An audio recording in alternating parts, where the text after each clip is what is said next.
നിങ്ങളെ അടുത്തും അകലെയുമായി ഈ ശബ്ദപരിധിക്കുള്ളിൽ ശ്രദ്ധിക്കുന്ന എല്ലാ ബഹുമാന്യ ശ്രോതാക്കൾക്കും കർത്താവായ യേശുക്രിസ്തുവിന്റെ നിസ്തുല്യമായ നാമത്തിൽ ഞങ്ങൾക്കുള്ള സ്നേഹ വന്ദനം പ്രാരംഭമായി അറിയിക്കുന്നു. വളരെ പരിമിതമായ വാക്കുകളിൽ ഉച്ചകഴിഞ്ഞ ഈ സമയത്ത് ആഹാര ശേഷം നിങ്ങൾ പലരും വിശ്രമിക്കുന്നു. വളരെ അനിവാര്യമായി നിങ്ങളെ അനുസ്മരിപ്പിക്കുന്ന ഒന്ന് രണ്ട് സത്യങ്ങൾ ഇവിടെ ഓർപ്പിച്ചുകൊണ്ട് നിങ്ങൾക്ക് ഏറെ ബുദ്ധിമുട്ട് ഉണ്ടാവാതെ ഞങ്ങളെ സ്ഥലം നിന്ന് പിരിഞ്ഞു പോകുന്നതാണ്. ചുറ്റുപാടുമുള്ള ഭവനങ്ങളിലായി പാർക്കുന്ന നിരവധി ആളുകൾ ഈ ശബ്ദവാഹിനിയുടെ സഹായത്താൽ ഞങ്ങളെ ശ്രദ്ധിക്കുന്നുണ്ട് എന്ന് നിങ്ങൾക്കറിയാം. നാം ജീവിക്കുന്നത് വളരെ വല്ലാത്ത ഒരു ലോക സാഹചര്യത്തിലാണ്. ലോകമാകമാനമായി സമാധാനമില്ലാതെ, സന്തോഷമില്ലാതെ, സംതൃപ്തിയില്ലാതെ, ശാന്തിയില്ലാതെ, എവിടെയും അസ്വസ്ഥതകൾ നിറഞ്ഞ ജീവിത പന്ഥാവിലൂടെ മനുഷ്യൻ പുരോഗമിച്ചുകൊണ്ടിരിക്കുകയാണ്. ഈ കാലഘട്ടത്തിന്റെ ഏറ്റവും വലിയ അനിവാര്യത എന്ന് ചോദിച്ചാൽ മനുഷ്യന് അവൻ ആഗ്രഹിക്കുന്ന സമാധാനവും സന്തുഷ്ടിയും സംതൃപ്തിയും കരഗതമാക്കുക എന്നുള്ളതാണ്. പക്ഷേ മനുഷ്യൻ ആഗ്രഹിക്കുന്നത് അതാണെങ്കിലും പല ഭവനങ്ങളിലും ശാന്തിയും സമാധാനവുമില്ല. ഭാര്യ ഭർത്താക്കന്മാർ തമ്മിൽ പടലപ്പിണക്കം, മക്കളും മാതാപിതാക്കളും തമ്മിൽ കലഹങ്ങൾ, അയൽ ആവാസികളുമായി പൊരുത്തമില്ലാത്ത ജീവിതശൈലികൾ, മനുഷ്യന്റെ വാസ്തവത്തിൽ സ്വസ്ഥതയും സമാധാനവും എവിടെയും സംജാതമാക്കാൻ സാധിക്കുന്നില്ല. എന്താണ് ഇതിന്റെ അടിസ്ഥാനപരമായ കാരണം? ഈ അടുത്ത കാലത്ത് ഞാൻ ഒരു സ്ഥലത്ത് സംസാരിക്കുമ്പോൾ എന്നോടൊരു സ്നേഹിതൻ എന്റെ പ്രസംഗത്തിന് ശേഷം വന്ന് ഇപ്രകാരം ഒരു ചോദ്യം ചോദിച്ചു. അല്ലയോ പ്രസംഗി, മനുഷ്യനെ ദൈവമാണ് സൃഷ്ടിച്ചത് എന്ന് നിങ്ങൾ പ്രസംഗിക്കുന്നു. ദൈവമാണ് മനുഷ്യനെ സൃഷ്ടിച്ചതെങ്കിൽ എന്തുകൊണ്ടാണ് ഈ അശാന്തിയും അസന്തുഷ്ടിയും ലോകമെമ്പാടും നിറഞ്ഞു തുളുമ്പുന്നത്? ദൈവമാണ് മനുഷ്യനെ സൃഷ്ടിച്ചെങ്കിൽ എന്തുകൊണ്ട് ലക്ഷക്കണക്കിന് ക്യാൻസർ രോഗികൾ ക്യാൻസർ രോഗത്താൽ ബാധിതരായി മരണത്തിന് അടിമപ്പെട്ടുകൊണ്ടിരിക്കുന്നു? വൈദ്യശാസ്ത്രം പോലും ഒരു പരിധിക്കപ്പുറം അങ്ങനെയുള്ള മാരക രോഗത്തിൽ നിന്ന് മനുഷ്യരെ രക്ഷിക്കുവാൻ സാധിക്കുന്നില്ല. എന്തുകൊണ്ട് ഈ എണ്ണമറ്റ ക്യാൻസർ രോഗം അനുദിനം വർദ്ധിച്ചു വരുന്നു? ദൈവമാണ് മനുഷ്യനെ സൃഷ്ടിച്ചെങ്കിൽ എന്തുകൊണ്ട് അംഗവിഹീനരായ ആളുകൾ, ദരിദ്രരായ ആളുകൾ, നാനാവിധ രോഗങ്ങളാൽ ബാധിതരായ ആളുകൾ, സാമ്പത്തിക ക്ലേശങ്ങളാൽ ആത്മാഹുതി ചെയ്യുവാൻ നിർബന്ധിതരായിത്തീരുന്ന ആളുകൾ, മാനസിക സംഘർഷം കൊണ്ട് മുമ്പോട്ടിനും ജീവിതം വേണ്ട എന്ന് ചിന്തിച്ച് ജീവിതം അവസാനിപ്പിക്കുവാൻ ആഗ്രഹിക്കുന്ന ആളുകൾ, കുലപാതകങ്ങൾ, രാഷ്ട്രീയ കലാപങ്ങൾ, ഇതൊക്കെ എന്തുകൊണ്ട് സംഭവിക്കുന്നു? ഇതൊക്കെ എന്തുകൊണ്ടെന്ന് ചോദിച്ചു കഴിഞ്ഞാൽ അടിസ്ഥാനപരമായ ഒരൊറ്റ കാരണം മാത്രമേ ഉള്ളൂ. ആ കാരണം മനുഷ്യൻ ഇന്ന് വരെയും ജീവിക്കുന്നത് പാപം എന്ന് പറയുന്ന ഭയാനകമായിരുന്ന ഒരു അന്തരീക്ഷത്തിലാണ്. എല്ലാ മനുഷ്യനെ സംബന്ധിച്ച് അതിന് മത, ജാതി, വിഭാഗീയ വ്യത്യാസങ്ങളില്ല. വിശുദ്ധ ബൈബിൾ ഇങ്ങനെയാണ് പറയുന്നത്, ഒരു വ്യത്യാസമില്ല, എല്ലാവരും പാപം ചെയ്ത് ഒരുപോലെ ദൈവദേശത്ത് ഇല്ലാത്തവരായിട്ടിരിക്കുന്നു. ഇവിടെ വിദ്യാസമ്പന്നെന്നോ വിദ്യാവിഹീനെന്നോ, സംസ്കാരസമ്പന്നെന്നോ സംസ്കാരവിഹീനെന്നോ, വെളുത്തവനെന്നോ കറുത്തവനെന്നോ, മറ്റ് ജീവിതത്തിന്റെ സാമൂഹികമായ ഉന്നത ശ്രേണിയിൽ വിരാജിക്കുന്നവരെന്നോ അല്ല, ഏറ്റവും താഴെ തട്ടിലുള്ള ആളുകളെന്നോ അങ്ങനെയുള്ള യാതൊരു വ്യത്യാസവുമില്ല. വിശുദ്ധ വേദം പറയുന്നു, ഒരു വ്യത്യാസമില്ല, എല്ലാവരും പാപം ചെയ്ത് ഒരുപോലെ ദൈവദേശത്ത് ഇല്ലാത്തവരായി ചന്ദ്രിക്കുന്നു. മനുഷ്യന്റെ ആത്യന്തികമായ പ്രശ്നം എന്ന് പറയുന്നത് അവൻ അരിയില്ല, തുണിയില്ല, പണമില്ല, പാർപ്പിടമില്ല, തൊഴിലില്ല, സാമ്പത്തികമായിരിക്കുന്ന നേട്ടങ്ങളില്ല, ബാങ്ക് ബാലൻസ് ഇല്ല, ഷെയറിലും LICകളിലും അവർക്ക് പോളിസികളില്ല, മിച്ചം വയ്ക്കുവാനൊന്നുമില്ല എന്നുള്ളതല്ല. ഇതൊന്നും മനുഷ്യന് നൽകിയാലും മനുഷ്യന് ദൈവത്തെ കൊണ്ടല്ലാതെ മറ്റാരെ കൊണ്ട് നിറയ്ക്കാൻ കഴിയാത്ത ഏതോ ഒരു ശൂന്യത എല്ലാ മനുഷ്യന്റെയും ഹൃദയാന്തർഭാഗത്ത് തലം കെട്ടി നിൽക്കുന്നുണ്ട്. ആ ശൂന്യതയുടെ പേരാണ് പാപം എന്ന് പറയുന്നത്. പാപത്തിന്റെ മാസ്മരികമാകുന്ന പിടിയിൽ അകപ്പെടാത്ത ഒരു മനുഷ്യജീവി പ്രപഞ്ച സൃഷ്ടി മുതൽ ഇന്ന് വരെ ലോകത്തിൽ ജനിച്ചിട്ടില്ല, ഇനിയും ജനിക്കാൻ പോകുന്നില്ല, ജീവിച്ചിട്ടില്ല, ജീവിക്കാൻ പോകുന്നില്ല. നാളിതുവരെ ലോകത്തിൽ ജീവിച്ചിട്ടുള്ള എല്ലാ ആളുകളും ഒരുപോലെ പാപികളാണ്. കുറെ ദശാബ്ദങ്ങൾക്ക് മുമ്പ് ഞാൻ ഇവിടുത്തെ സാഹിത്യ ആചാര്യന്മാരിൽ ഒരാളായിരുന്ന M. കൃഷ്ണൻ നായർ, അദ്ദേഹം കലാകൗമുദി വാരികയിൽ എഴുതിയ ഒരു ലേഖനം വായിച്ചത് എന്റെ ഓർമ്മയിലുണ്ട്. ഒരു പക്ഷെങ്കിലും 30-35 വർഷങ്ങൾക്ക് മുമ്പാണ്. അദ്ദേഹം ഒരു ദിവസം ഈ കേരളത്തിലെ ബന്ദ് പ്രഖ്യാപിച്ചൊരു ദിവസം, അന്ന് ബന്ദാണ് എന്ന് അറിഞ്ഞിരുന്നില്ല.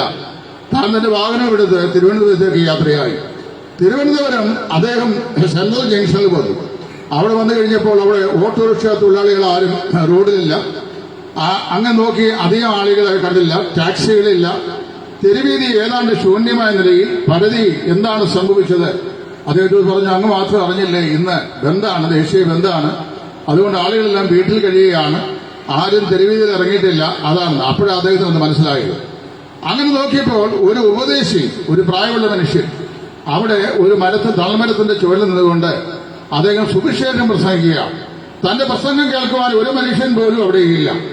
അങ്ങനെ ഇരിക്കുമ്പോഴാണ് ഈ മാന്യദേഹം അദ്ദേഹത്തിന്റെ വാതിൽ വന്ന് ഇറങ്ങിയിട്ട് റോഡിലോട്ട് കാലിയെ വിട്ടുകയും ഒരാഴ്ച ആഹാരം കിട്ടാതെ സിംഹത്തിന്റെ കൂട്ടിലേക്ക് ഒരു എലി വീണ് കിട്ടിയപ്പോൾ ഉണ്ടായ സന്തോഷത്തില് തന്റെ പ്രസംഗം കേൾക്കാൻ ഒരാളെങ്കിലും കിട്ടിയല്ലോ എന്നുള്ള ആ സന്തോഷത്തിൽ ഈ ഉപദേശി നമ്മുടെ എം കൃഷ്ണനാരുടെ മുഖത്ത് നെഞ്ചത്ത് ചൂട്ടിക്കൊണ്ട് ഇങ്ങനെ പറഞ്ഞു, സ്നേഹിത, അങ്ങ് ഭാവിയാണ്.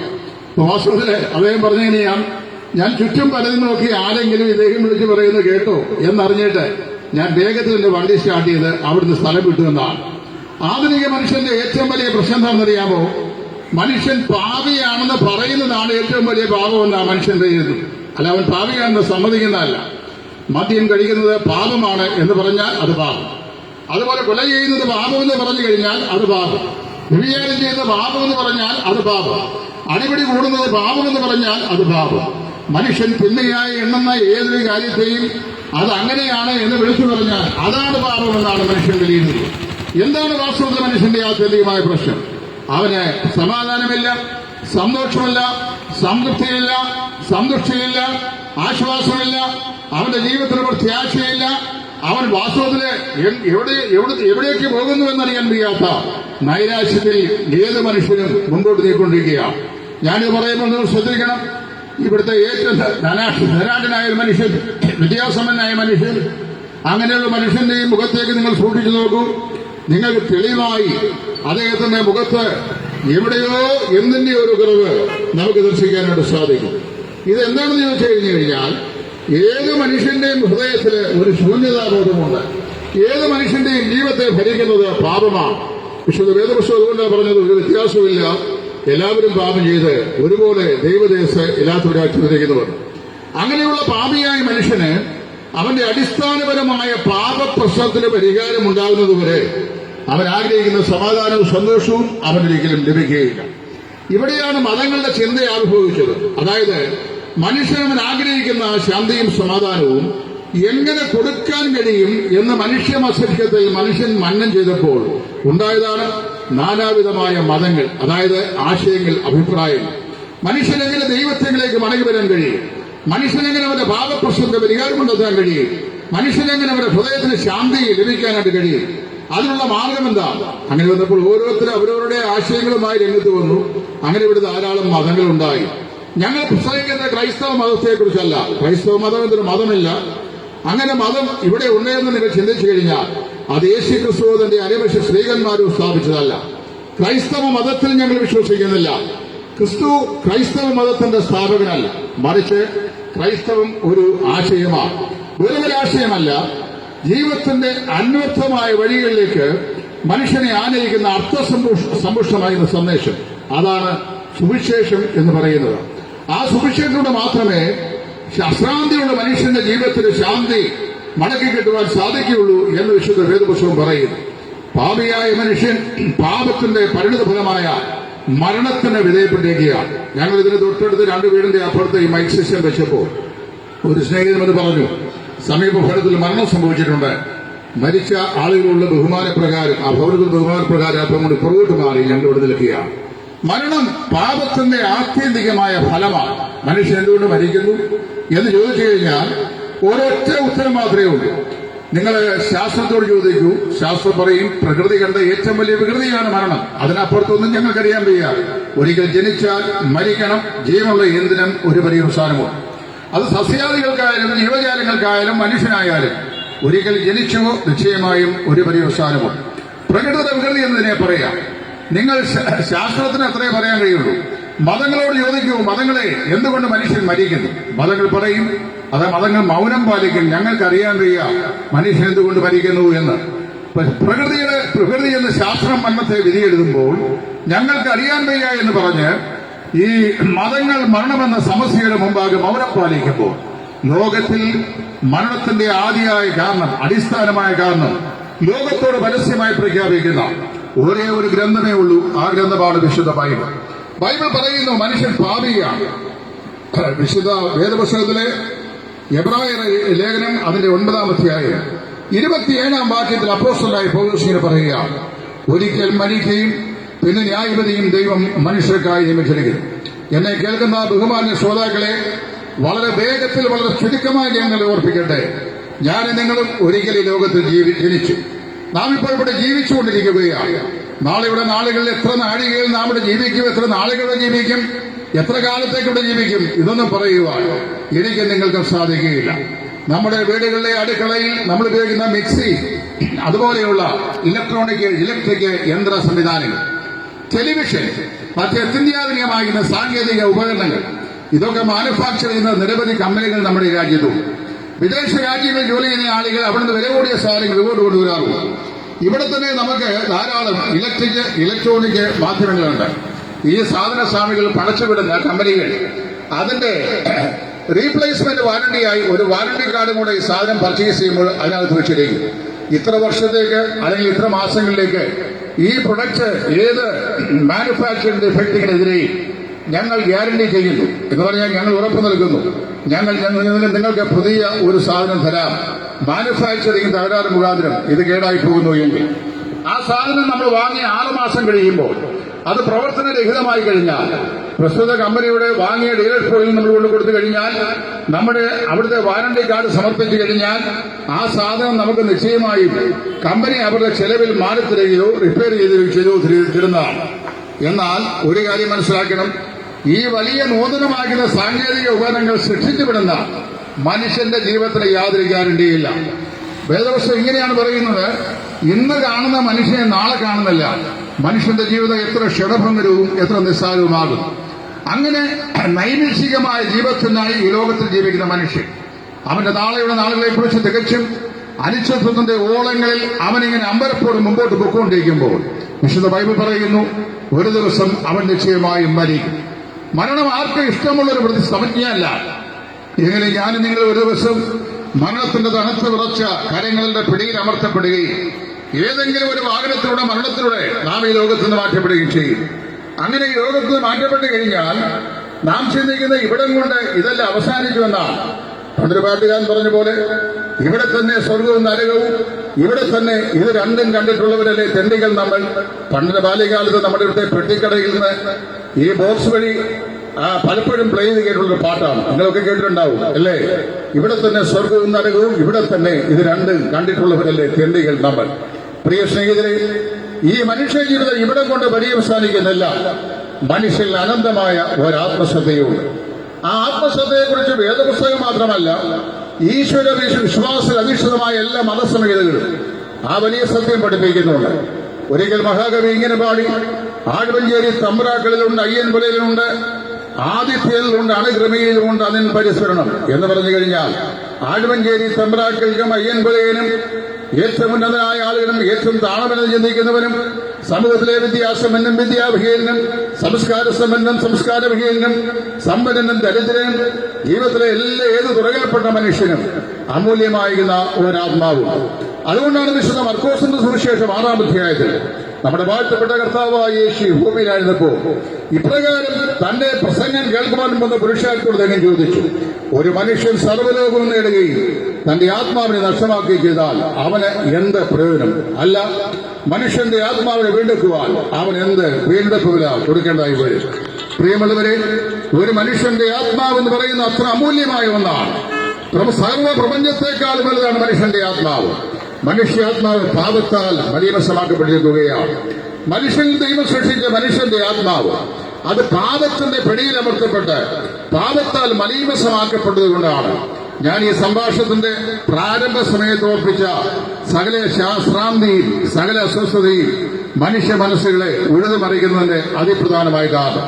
അപ്പൊ മനുഷ്യന്റെ അതിപ്രധാനമായ ആവശ്യകത എന്ന് പറയുന്നത് അവന്റെ ജീവിതത്തെ നിരന്തരമായി അസ്വസ്ഥപ്പെടുത്തിക്കൊണ്ടിരിക്കുന്ന, അവന്റെ ചിന്താമണ്ഡലത്തെ തകർത്തുകൊണ്ടിരിക്കുന്ന, അവന്റെ ഭാവി പ്രത്യാശയെക്കുറിച്ച് അവനെ ഇരുളിലേക്ക് തള്ളിയിട്ടുകൊണ്ടിരിക്കുന്ന പാപത്തിന്റെ പ്രശ്നത്തിന് ശാശ്വതമായ പരിഹാരം ഉണ്ടാക്കുക എന്നുള്ളതാണ്.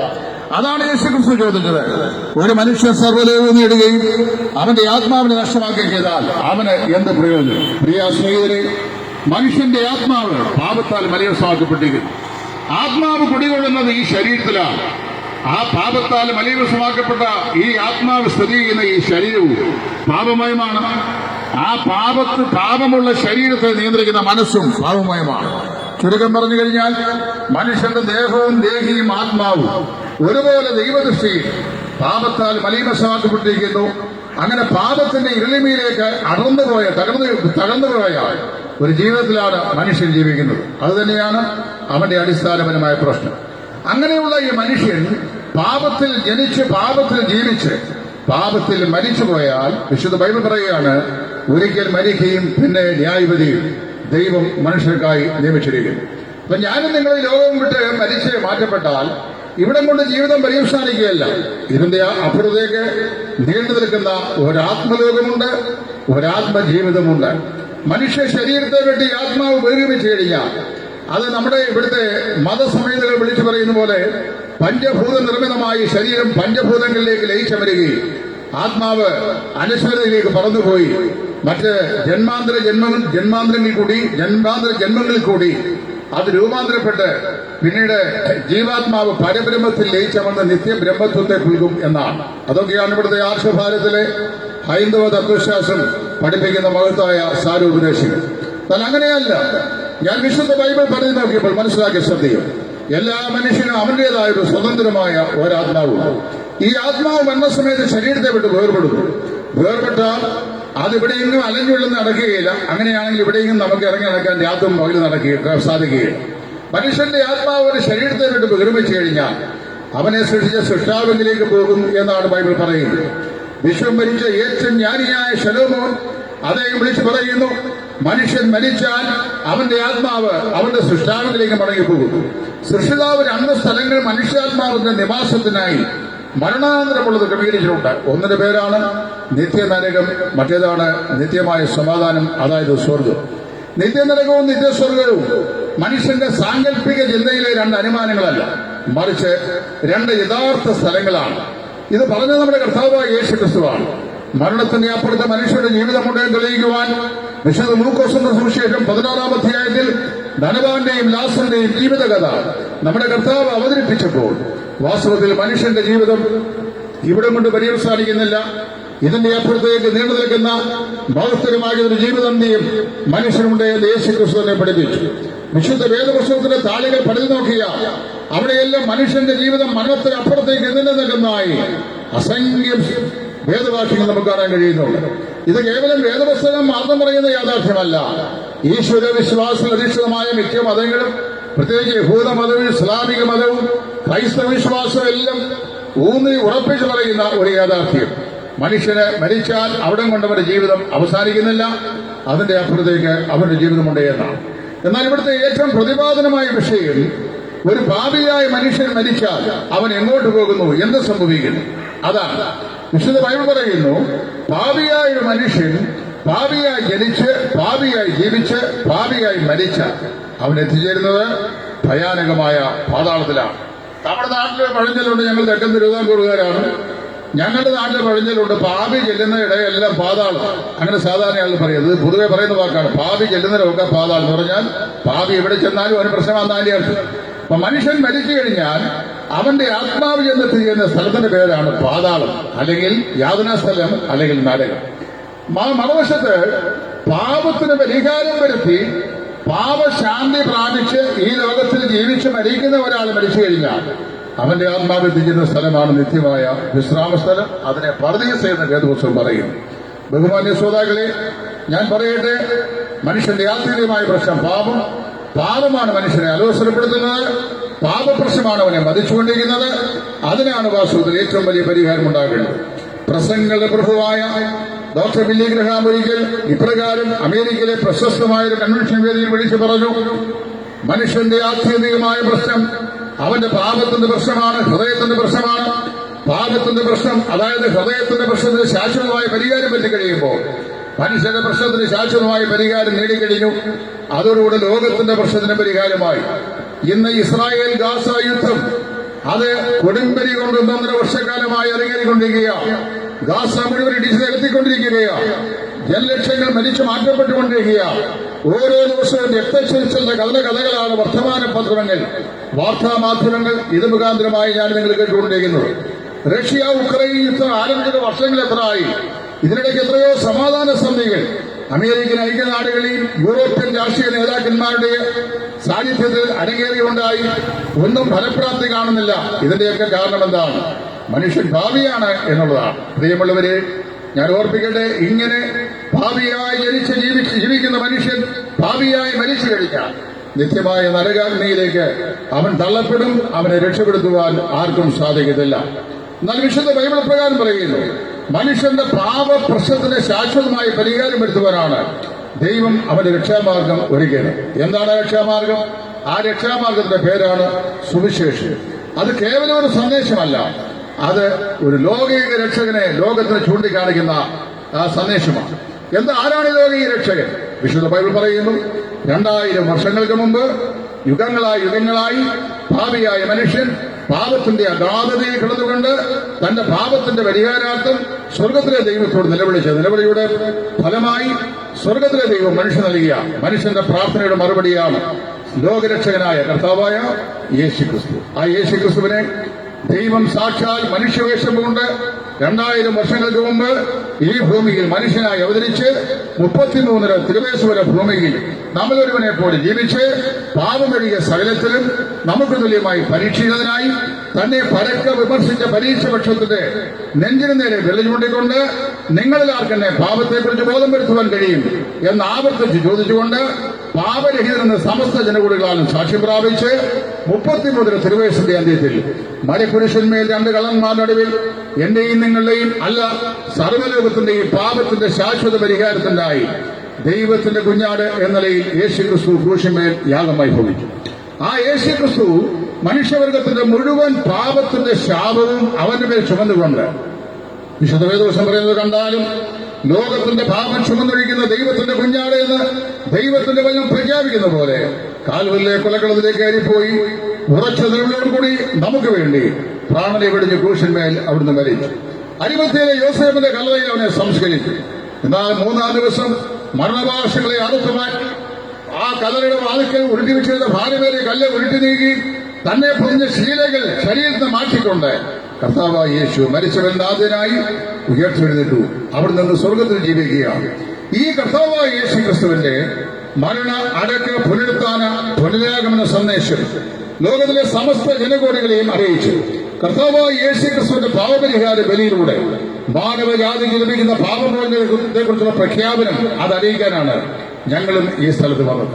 ഞങ്ങളെ സമീപ സ്ഥലങ്ങളിലായി ഭവനങ്ങളിലായി ഒക്കെ ശ്രദ്ധിക്കുന്ന പ്രിയപ്പെട്ടവരോട് ഞങ്ങൾ പറയട്ടെ, നിങ്ങളുടെ പാപപ്രശ്നത്തിന്റെ പരിഹാരം വരുത്തുവാൻ നിങ്ങൾ യാതൊരു പുണ്യസ്ഥലങ്ങളും സന്ദർശിക്കേണ്ട ആവശ്യമില്ല. തീർത്ഥാടനങ്ങളിൽ ഏർപ്പെടേണ്ട കാര്യമില്ല. ദാനധർമ്മങ്ങൾ ചെയ്യേണ്ടതായ ആവശ്യമില്ല. ഈ വകയൊക്കെ ചെയ്താലും നിങ്ങളുടെ പാപപ്രശ്നത്തിന് യാതൊരു പരിഹാരവും ഉണ്ടാവുകയില്ല. എന്നാൽ നിങ്ങളുടെ പാപങ്ങളുടെ പരിഹാരത്തിന് വേണ്ടി 2000 വർഷങ്ങൾക്ക് മുമ്പ് പൊന്തിയോസ് പീലാത്തോസിന്റെ നാളുകളിൽ നല്ല സ്വീകാര്യം പ്രാപിച്ചവനായി കാൽവരിലെ കൊലക്കളത്തിൽ മരിച്ച നമ്മുടെ കർത്താവായ യേശു ക്രിസ്തു പറയുന്നു, ജീവിച്ചിരുന്ന് എന്നിൽ വിശ്വസിക്കുന്നവൻ ഒരു നാളും മരിക്കുകയില്ല. അഥവാ അവൻ വിശ്വസിച്ചാൽ അങ്ങനെയുള്ളവർ മരണം വിട്ട് ജീവനിലേക്ക് കടന്നിരിക്കുന്നു. ഞങ്ങളെ പോലുള്ള ചെറുപ്പക്കാർ ഈ തെരുവിൽ നിന്നുകൊണ്ട് ഇതുപോലെ കണ്ടക്ഷേപം ചെയ്യുമ്പോൾ ഒരു കാര്യം ഞങ്ങൾ വിളിച്ചു പറയുകയാണ്, ഞങ്ങൾ നിങ്ങളെപ്പോലെ പാപികളായി ലോകത്തിൽ ജനിച്ച് പാപ ശരീരത്തിൽ പാപത്തിന്റെ ബലഹീനത പേറി ജീവിതത്തിന്റെ വഴിപിടിച്ച ജീവിതശൈലി ജീവിച്ച ആളുകളായിരുന്നു. എന്നാൽ സുപ്രഭാതത്തിൽ നസ്രയനായ യേശുവിന്റെ സ്നേഹം ഞങ്ങളുടെ ജീവിതങ്ങളെ തേടിയെത്തി പാപമംഗലമായ ഞങ്ങളുടെ ജീവിതത്തിൽ നസ്രയനായ യേശു രക്ഷകൻ രക്ഷിതാവായി ജനിച്ചു. കർത്താവെ, ഞങ്ങൾ പാപികളാണ് എന്ന് ഞങ്ങൾ കർത്താവിനോട് യേശു പറഞ്ഞു. എന്റെ പാപത്തിന്റെ പരിഹാരത്തിനായി എന്റെ ക്രൂശിനെ മരിച്ചിരുന്നു. എന്റെ ആത്മരക്ഷയ്ക്കായി അവിടുന്ന് 3-ാം ദിവസം ഉയർത്തെഴുന്നേറ്റുവെന്നും ഞാൻ വിശ്വസിക്കുന്നു എന്ന് സമ്മതിച്ചുകൊണ്ട് നസ്രയനായ യേശുവിനായി ഹൃദയം തുറന്നു കൊടുക്കുകയും കർത്താവായ യേശുവിനെ ജീവിതത്തിൽ രക്ഷിതാവും കർത്താവുമായി സ്വീകരിക്കുകയും ചെയ്തു. അങ്ങനെയുള്ളവരോട് യേശു ക്രിസ്തു തന്നെ പറയുക, ദൈവത്തിന്റെ ഏകജാതനായ പുത്രനെ കൈകൊണ്ട് അവന്റെ നാമത്തിൽ വിശ്വസിക്കുന്ന ഏവർക്കും ദൈവമക്കളായി തരുവാൻ അവൻ അധികാരം കൊടുത്തിരിക്കുന്നു. പ്രിയമുള്ളവരെ, ഞാൻ വളരെ വ്യക്തമായി നിങ്ങളോട് പറയട്ടെ, ജീവിതത്തിലെ ഏറ്റവും വലിയ ഭാഗ്യം നിങ്ങൾക്കൊരു ലോട്ടറി അടിക്കുന്നതല്ല. ജീവിതത്തിലെ ഏറ്റവും വലിയ ഭാഗ്യം നിങ്ങളുടെ മക്കൾ വിദ്യാസമ്പന്നരായി തരുന്നതല്ല. ലോകത്തിലെ ഏറ്റവും വലിയ ഭാഗ്യം പടുകൂറ്റം ബിൽഡിങ്ങുകൾ നിങ്ങൾ വെച്ച് അതിൽ പാർപ്പിട സൗകര്യം ഒരുക്കുന്നതല്ല. ലോകത്തിലെ ഏറ്റവും വലിയ ഭാഗ്യം വില കൂടിയ വാഹനങ്ങളുടെ ഉടമസ്ഥരായി നിങ്ങൾ മാറുന്നതല്ല. ലോകത്തിലെ ഏറ്റവും വലിയ നേട്ടം കോടികളുടെ ബാലൻസ് നിങ്ങൾക്ക് ബാങ്കിൽ ഉണ്ടാവുകയല്ല. ഇതെല്ലാം ഉണ്ടായാലും നിങ്ങളുടെ ജീവിതത്തിൽ യേശുക്രിസ്തു മുഖാന്തരമുള്ള പാപമോചനം നിങ്ങൾ പ്രാപിച്ചില്ല എങ്കിൽ അതിഭയാനകമായ നരകത്തിന്റെ കടും ശിക്ഷാവിധിയിലേക്ക് നിങ്ങൾ വലിച്ചെറിയപ്പെടും മരണത്തിന്റെ ദിവസത്തിൽ. ആകയാൽ ഞങ്ങളുടെ വാക്കോട് ഞങ്ങൾ ദീർഘിക്കുവാൻ ആഗ്രഹിക്കുന്നില്ല, സംക്ഷേപിക്കുക. ബൈബിൾ ഇങ്ങനെ ഇപ്രകാരം പറയുന്നു: ഇപ്പോഴാകുന്നു രക്ഷാദിവസം, ഇപ്പോഴാകുന്നു സുപ്രസാദകാലം. മടിച്ചു നിൽക്കേണ്ട. ഒരുപക്ഷെ നിങ്ങൾ ക്രൈസ്തവ വിശ്വാസ പാരമ്പര്യമുള്ള കുടുംബത്തിൽ ജനിച്ച ആളായിരിക്കാം, മാമോദീസായ ആളായിരിക്കാം, പള്ളിയിൽ സ്ഥിരമായി പോകുന്ന ആളായിരിക്കാം, കുർബാന കൈക്കൊള്ളുന്ന ആളായിരിക്കാം, നിങ്ങൾ കൂദാശകളെല്ലാം മുടക്കം കൂടാതെ അർപ്പിക്കുന്ന ആളായിരിക്കാം. അതിനൊന്നും ഇവിടെ യാതൊരു വിലയുമില്ല. നിങ്ങളുടെ ദൈവമകനായി തീർന്നിട്ടുണ്ടോ, ദൈവമകളായി തീർന്നിട്ടുണ്ടോ? അതാണ് പ്രധാനപ്പെട്ട ചോദ്യം. എങ്ങനെയാണ് ദൈവമകനായി അല്ലെങ്കിൽ മകളായി തീരാൻ കഴിയുക? കർത്താവായ യേശു ക്രിസ്തുവിനെ രക്ഷിതാവും കർത്താവുമായി ഹൃദയത്തിൽ സ്വീകരിക്കുമ്പോൾ നിങ്ങളുടെ പാപകന്മക്ഷകൾ ക്ഷമിക്കപ്പെടുന്നു, നിങ്ങളുടെ പേര് ജീവപുസ്തകത്തിൽ എഴുതപ്പെടുന്നു, നിങ്ങൾ ദൈവത്തിന്റെ മകൻ അല്ലെങ്കിൽ ദൈവത്തിന്റെ മകളായി തീരുന്നു. നിങ്ങളുടെ പാപത്തിന്റെ ശിക്ഷാവിധി എന്നേക്കുമായി നീങ്ങിപ്പോകുന്നു. വിശുദ്ധ ബൈബിൾ ഇങ്ങനെ പറയുന്നു: ദൈവത്തിന്റെ ഏകജാതനായ പുത്രൻ യേശു ക്രിസ്തുവിന്റെ രക്തം സകല പാപവും പോക്കി നമ്മെ ശുദ്ധീകരിക്കുന്നു. മരണം സുനിശ്ചിതമാണ്, സമയം നിശ്ചയമില്ല. ഒരു നാൾ മരണത്തിന് നാം കീഴടങ്ങേണ്ടതായി വരും. മരണത്തിന്റെ തണുത്ത കരങ്ങൾ നിങ്ങളെ സമീപിക്കും മുമ്പ് നസറേയനായ യേശുവിനായി നിങ്ങളുടെ ജീവിതം അർപ്പിച്ച് കർത്താവിനെ രക്ഷിതാവും കർത്താവുമായി ഹൃദയത്തിൽ സ്വീകരിച്ച് മരണത്തിനപ്പുറമുള്ള ശാശ്വതമായ ഭവനത്തെക്കുറിച്ച് ഉത്തമമായ നിശ്ചയമുള്ളവരായി ഈ ഭൂമിയിൽ ശിഷ്ടമുള്ള ആയുസ് ജീവിച്ച് ദൈവത്തെ മഹത്വപ്പെടുത്തി നിത്യതയ്ക്കായി നിങ്ങളെ തന്നെ ഒരുക്കുവാൻ ഈ ലഘുസന്ദേശം മുഖാന്തരം സർവസ്വനായ ദൈവം സംഗതിയാക്കട്ടെ എന്ന് ആത്മാർത്ഥമായി പ്രാർത്ഥിച്ചുകൊണ്ട് ഞങ്ങളെ സശ്രദ്ധം ശ്രദ്ധിച്ച് നിങ്ങൾക്കെല്ലാവർക്കും നന്ദി അർപ്പിച്ചുകൊണ്ട് ഞങ്ങളുടെ വാക്കിൽ നിന്ന് വിരാമം കുറിക്കുന്നു. ദൈവം നിങ്ങളെ ഏവരെയും അനുഗ്രഹിക്കട്ടെ. ദൈവനാമം വാഴ്ത്തപ്പെടുമാറാകട്ടെ.